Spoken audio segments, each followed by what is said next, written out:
The Vote by Rebecca Hershey. Imagine that when you grow up, you are not allowed to vote for the next president of the United States. You are not allowed to vote on certain laws that may affect you and your family. And your opinion does not matter. Why? You are a woman, and you do not have the right to vote. If you try to vote, you will be arrested. That was then, perhaps when your grandmother's mother was a little girl. Today, however, voting is one of the most important rights we all have, men and women. But how did things change? There were many women through the years who worked very hard, sometimes devoting their entire lives, giving speeches, forming women's groups, picketing, writing politicians, anything they could do to change the laws that kept women from voting. But there was one little girl who grew up to be one of the most important women of all in the fight for the right to vote. In 1820, in the small town of Adams, Massachusetts, a little girl was born. She was one of 8 children.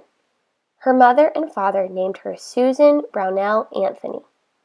When Susan was 11 years old, she rushed home from school very upset. She told her father that the teacher refused to teach her long division in her math class because she was a girl and there was no need for her to know such things. Her father was just as upset and decided from that moment on to homeschool all 8 of his children. When Susan grew up, she became a teacher. It was one of the few occupations women were allowed to pursue. Susan taught for several years, but then had to go home and help her family take care of their farm.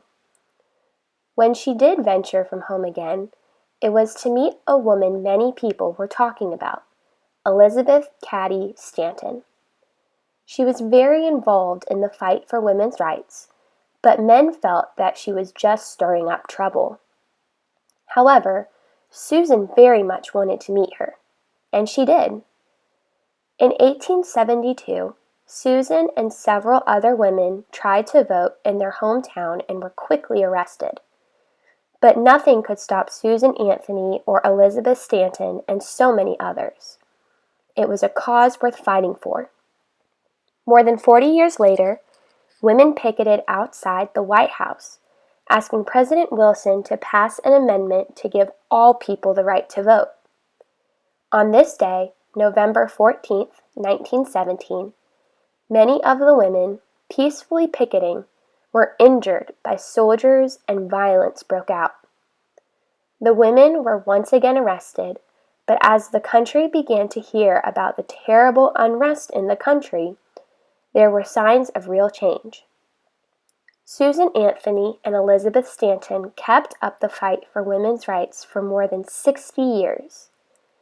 One of the last things Susan said in a speech was, "Failure is impossible."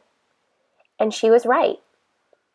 Although Susan died in 1906, 14 years before the 19th Amendment to the United States Constitution gave women the right to vote, her work was not in vain. On August 26, 1920, 20 million women finally won the right to vote. So when you are old enough, remember to vote. Remember Susan B. Anthony and all the other women of courage who fought to make it possible.